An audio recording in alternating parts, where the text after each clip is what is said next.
बहुत बहुत स्वागत है मेरे हिंदी लर्निंग चैनल में। आज मैं आप लोग को विराम चिन्ह पढ़ाऊंगी। वाक्य लिखते, बोलते या पढ़ते समय रुकने या विराम की अवस्था का बोध कराने के लिए हम जिन चिन्हों का प्रयोग करते हैं उन्हें विराम चिन्ह कहते हैं। विराम का अर्थ होता है रुकना या ठहरना। जैसे हम लोग कोई वाक्य लिख रहे हैं, बोल रहे हैं या पढ़ रहे हैं तो हम लोग एक फुल स्टॉप देते हैं, उसको हम लोग विराम चिन्ह बोलते हैं। कोई भी वाक्य को पूरा करने के लिए वहाँ पे हम लोग पहले क्या करते हैं, वहाँ पे फुल स्टॉप लगाते हैं, उसके बाद हम लोग दूसरा वाक्य में जाते हैं। तो ये जो चीज़ हम लोग रुकते हैं, वहाँ पे रुकना या ठहरना आप लोग बोल सकते हैं, उसको विराम चिन्ह कहा जाता है। विराम का अर्थ होता है रुकना या ठहरना।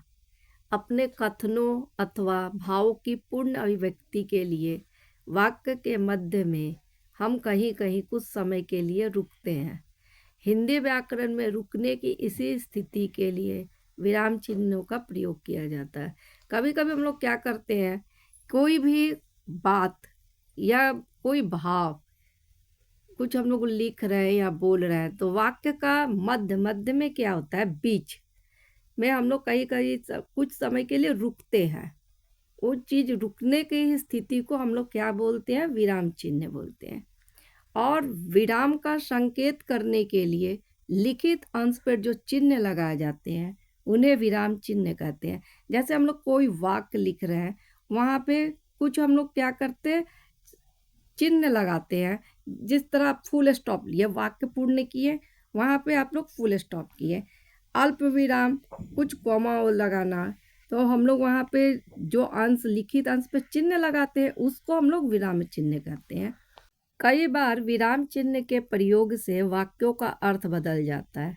जैसे सोचो मत लिखो, सोचो मत लिखो।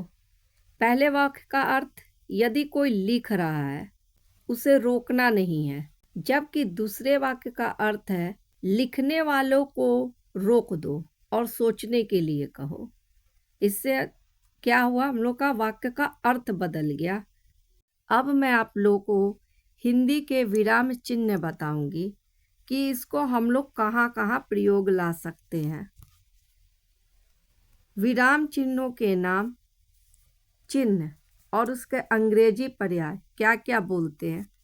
पूर्ण विराम फुल स्टॉप, अल्प विराम कॉमा, अर्ध विराम सेमीकोलन, प्रश्न सूचक चिन्ह साइन ऑफ इंटेरोगेशन, आश्चर्य सूचक चिन्ह साइन ऑफ एक्सक्लामेशन, निर्देशक चिन्ह डैश, उपविराम कोलन, योजक चिन्ह हाइफन, लाघव चिन्ह एब्रिविएशन, उद्धरण चिन्ह इन्वर्टेड कॉमा, कोष्टक ब्रैकेट्स, हस पद या त्रुटिपूरक चिन्ह साइन ऑफ लेफ्ट आउट, विवरण चिन्ह कोलन डैश।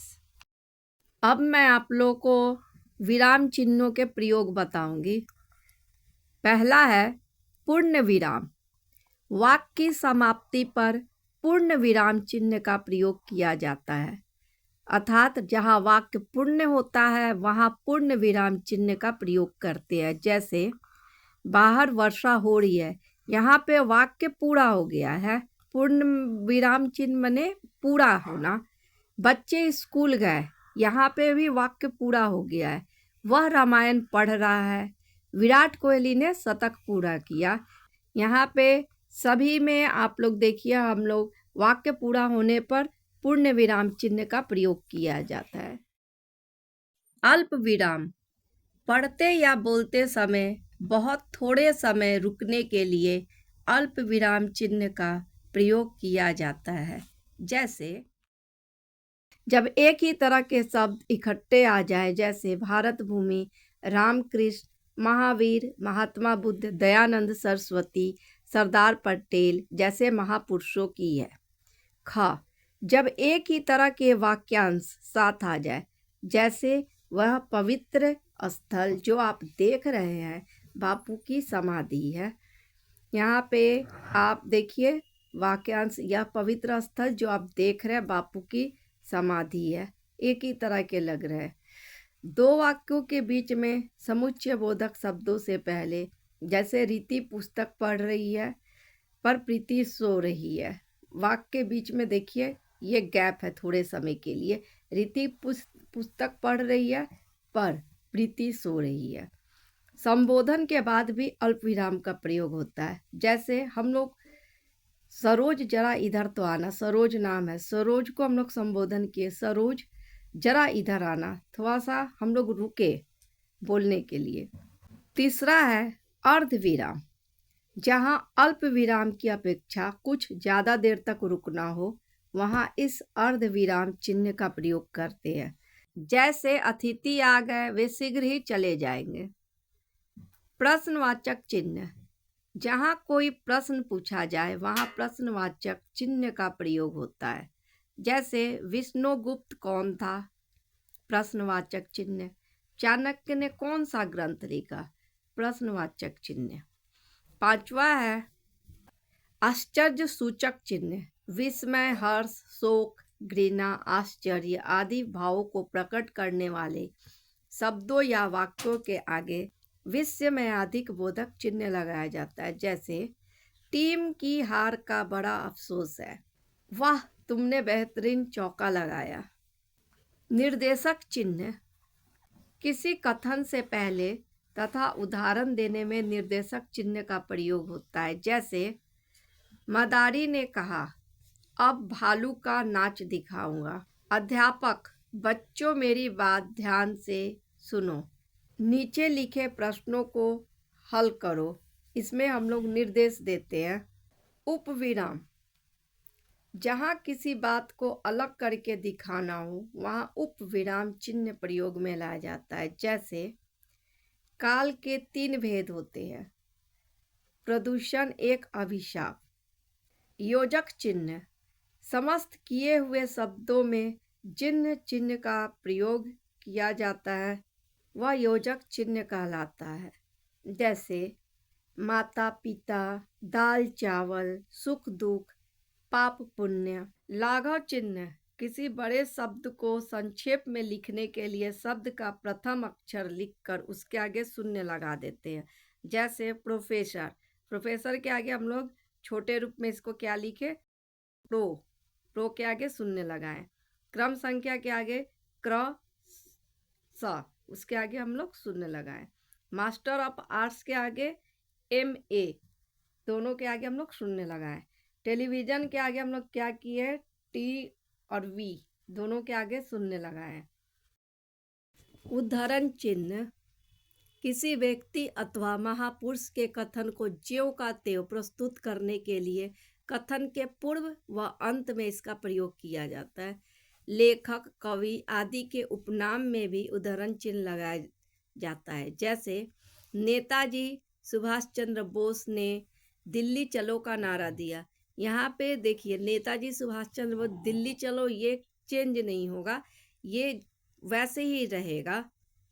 बाल गंगाधर तिलक ने कहा स्वराज्य मेरा जन्मसिद्ध अधिकार है, ये भी चेंज नहीं होगा। निराला प्रसाद, अजय दिनकर, ये सब के आगे भी हम लोग चिन्ह लगाते हैं। कोष्टक चिन्ह, वाक्य में क्रम सूचक अंकों या अक्षरों, कठिन शब्दों के अर्थों, विशेष पद आदि को प्रकट करने के लिए इनका प्रयोग किया जाता है। जैसे सूरदास, मीराबाई, सुचेता कृपलानी, प्रथम राष्ट्रपति डॉक्टर राजेंद्र प्रसाद को लोग बाबू राजेंद्र प्रसाद भी कहते थे। हंस पद या त्रुटि पूरक चिन्ह, इस चिन्ह का प्रयोग वाक्य में किसी शब्द अथवा शब्दांश के छूट जाने पर किया जाता है। जैसे हमारा देश सन 1950 में गणतंत्र बना। देखिए इसमें हम लोग कभी कभी होता है ना, लिखते वक्त कोई वर्ड छोड़ देते हैं, कोई शब्द छोड़ देते हैं, तो हम लोग क्या करते हैं, वहाँ पे एक साइन लगाते हैं जिसको बोलते हैं हंसपद या त्रुटिपूरक चिन्ह। ये मैं आगे की वीडियो में आप लोग को बताई हूँ कि ये साइन कैसे लगता है। वहाँ पे हम लोग क्या करते हैं, ये साइन बना के ऊपर में यदि कुछ छूट गया है तो लिख देते हैं। फ्रांस का स्वतंत्रता दिवस 14 को मनाया जाता है। देखिए वहाँ पे जुलाई छूटा हुआ, वहाँ पे हम लोग ये साइन लगा के वहाँ जुलाई लिख दिए हैं। विवरण चिन्ह, जब किसी बात का विवरण, उत्तर या उदाहरण अगली पंक्ति में देना हो तो विवरण चिन्ह का प्रयोग किया जाता है। जैसे संज्ञा के निम्नलिखित भेद हैं, वनों के निम्न लाभ हैं। वहाँ पे हम लोग साइन कोई देते हैं ना, कुछ लिखते हैं, जैसे संज्ञा के निम्नलिखित भेद है, उसके बारे में लिखना पड़ता है, तो वहाँ पे हम लोग ये साइन विवरण चिन्ह दे के उसके बारे में लिखते हैं। वनों के निम्न लाभ है, वहाँ पे ये साइन देते हैं, उसके बाद जो लाभ है वो सब लिखते हैं। आज के लिए इतना ही। अगर आपको मेरा वीडियो ये पसंद आया तो आप मेरे चैनल को सब्सक्राइब कीजिए और मेरे वीडियो को लाइक, कमेंट, शेयर कीजिए। Thank you.